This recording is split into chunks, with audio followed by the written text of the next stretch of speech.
All right, so picture this. You're in Camps Bay, looking out at that amazing view, but there's a tree right in the way. A protected tree. Yeah, exactly. And it's like blocking the edge of your view. So what do you do? Well, legally you're supposed to leave it alone, but sometimes that doesn't happen.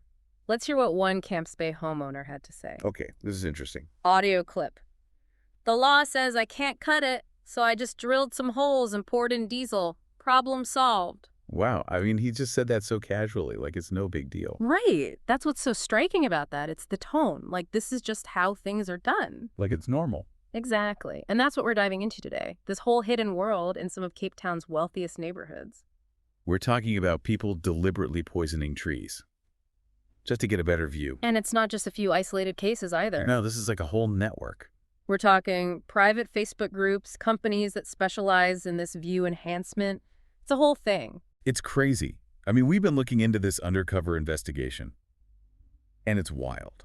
So in this deep dive, we're going to break down the most important findings. We're going to try and make sense of it all because it raises some big questions, like how far are people willing to go for a good view? And what does that say about us as a society? You know what I mean? So let's get into it. Where do we even begin with something like this? Well, the investigation started with these private online groups, mainly on Facebook. So like gardening groups?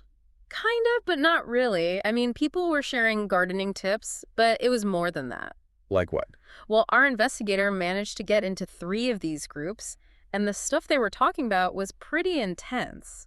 Give us an example. Okay, so imagine like a recipe, but instead of baking a cake, you're mixing herbicides. To kill trees. To kill protected trees. And they were very specific about it, like the exact ratios to use. So it was like a whole how-to guide for tree poisoning. Yeah, and they were even sharing names of arborists who would do it discreetly, under the table. Wow. So not just DIY poison, but like professional help too. Exactly. And the thing is, they'd celebrate when a tree finally died, like it was some kind of victory. That's disturbing. Was anyone in these groups, like, questioning it at all? The ethics of it? The legality? You'd think right.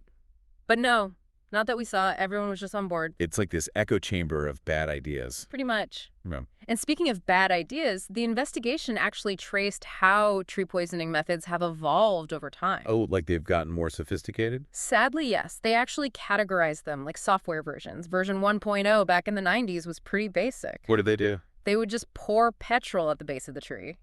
Really? Yeah, not very subtle. Obviously, that would leave a lot of evidence. Right, you'd smell it. You'd see it. I mean, come on. So then they moved on to version 2.0 in the 2000s. This was the copper nail method. Copper nails.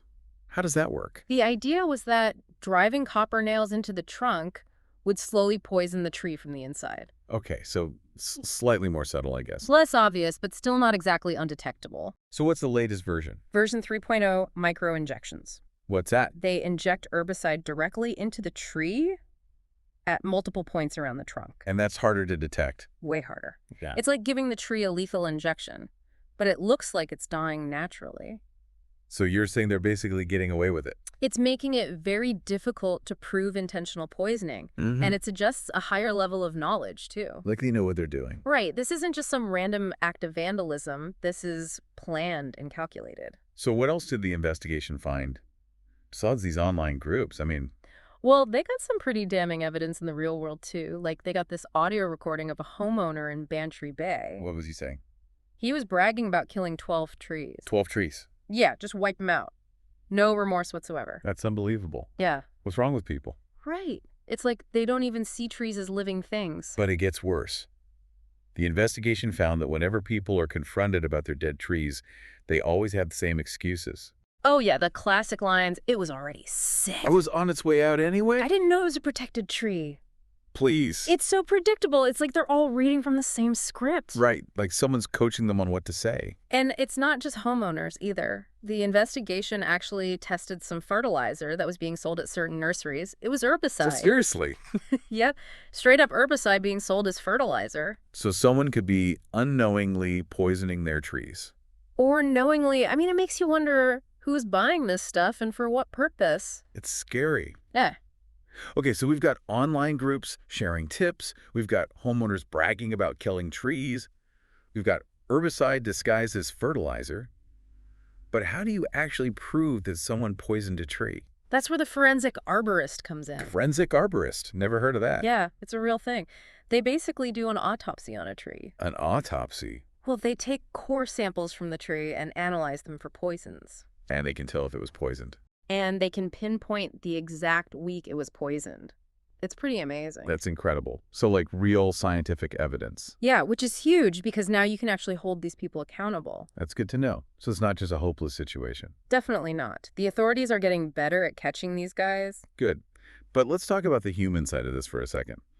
The investigation actually interviewed someone who they called a reformed tree killer. Yeah, this person admitted to paying our $15,000 to have trees removed. Wow. But what really got to him wasn't the legal risk, it was the impact on the environment. What do you mean? He started seeing dead birds under the trees. He couldn't sleep at night. He felt so guilty. That's actually really sad. It is. It shows that even people who do these terrible things can have a change of heart. It's not always just pure greed or malice. Sometimes it's just ignorance or short-sightedness. So is there any hope? I mean, is anyone doing anything to actually stop this? Absolutely. The Constantia Valley Association has been doing some amazing work. They've managed to reduce tree poisonings by 60%. 60%. That's huge. How do they do that? They have a multi-pronged approach. They do neighborhood tree audits, so they know what trees are there and they can track their health. They also have an anonymous reporting system, so people can report suspicious activity without fear of retaliation. That's good. Because people are often afraid to speak up. Exactly. And they even offer subsidies for security cameras, which act as a deterrent. So they're basically making it harder to poison trees and easier to catch the people who do it. Exactly. And it's working. That's encouraging. Yeah. Now, the investigation also mentioned these view enhancement companies. Yeah, it's crazy. They basically exist to help people get rid of trees that are blocking their views. And is that even legal? It's kind of a gray area. They operate just within the limits of the law. It's pretty shady. But it shows you there's a market for this. Oh, yeah. There are people who are willing to pay big money for a clear view. It's like the Table Mountain cable car controversy all over again. Right. It's that same view at any cost mentality. It's like people value their view more than the environment. Which is a pretty sad statement when you think about it. So as we wrap up this deep dive, the takeaway for you is this tree poisoning is a real problem in Cape Town. And it's more widespread and organized than you might think. It's driven by this obsession with having a perfect view, and it's happening right under our noses. So we need to ask ourselves, why is this happening? And what can we do to stop it? For those of you listening who want to protect trees in your own community, there are resources available. You can access a free tree protection webinar information on community watch training and even a legal action toolkit. All the details are in the show notes. Just email the word PROTECT to the address provided. And finally, here's something to think about. If this is happening in Cape Town, what other hidden environmental conflicts are happening in cities around the world? It's a question worth pondering, because what we don't see can still hurt us. That's a great point. Thanks for joining us on this deep dive. It's been eye-opening, to say the least. Absolutely. And remember, guys, stay vigilant, protect your trees. We'll see you next time. Bye for now.